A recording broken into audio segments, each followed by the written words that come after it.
Hello, class of 2020. My name is Joshua Enck, a fellow Baron from the class of 1994. I know, a long time ago, right?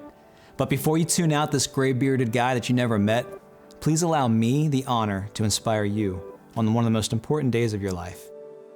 Although this is not how you imagined your graduation to be, it does not take away from the monumental chapter this is in your story.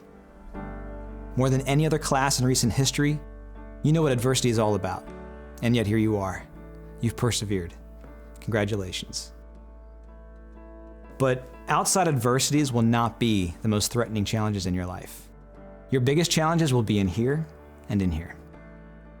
Abraham Lincoln said, "Nearly all men can withstand adversity, but if you want to test a man's character, give him power."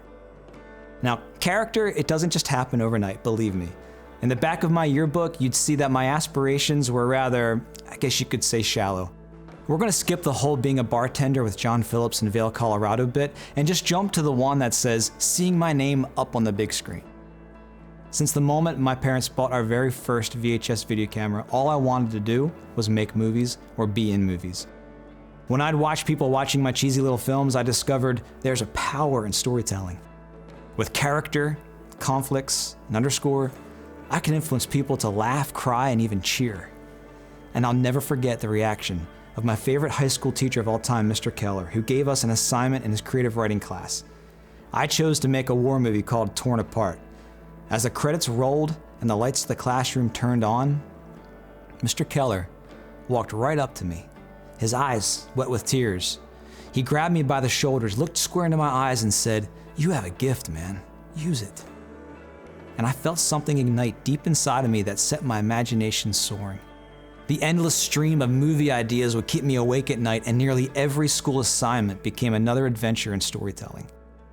The town of Manheim became my backlot, and my best friends, movie stars. Now, I don't know if making movies with my buddies kept me out of trouble or got me into trouble, but regardless, I had one of the best childhoods a dreamer like me could have asked for. But then I graduated, and something happened. With my buddies off to college, I found myself drifting without direction. And the narrative that I told myself was, in the real world, you get a real job. To be a man, you lay down your silly hobbies and get to work. Well, I drank that Kool-Aid and assumed being a storyteller was for the lucky few who have connections in New York or LA, so I gave up dreaming and I started working. And that thing that used to keep me awake at night, that thing that moved my teachers, family, and friends to tears and cheers, that one thing that made me feel the most alive, went silent and lay dormant. And making movies seemed childish to me, and I wasn't a child anymore. I mean, who gets to do what they love for a living anyway, right? For this Foundry Town kid, I believed the lie that answered no one. Fortunately for me, I had parents who continued carrying the torch that Mr. Keller had lit. They, along with my incredible wife, encouraged me with a different narrative that dislodged the lie that said you can't do what you love for a living. With their belief in me, along with a series of life-changing events, most notably my newly found faith in God, my eyes began to reopen, and I asked myself a new question. What if I was given this gift of storytelling for a reason? And what if that reason had less to do with me and everything to do with others? What if it wasn't about me becoming famous, but instead it's about moving people's hearts through the power of story? My eyes were open to the critical role storytellers have had in this world.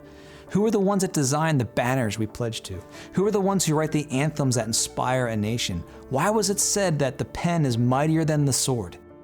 The reason I'm talking to you here right now is because I decided I was going to dream again, and I began pursuing something greater than me. And instead of striving to get my name up on the big screen, I've chosen to represent a name above my own. That's my story.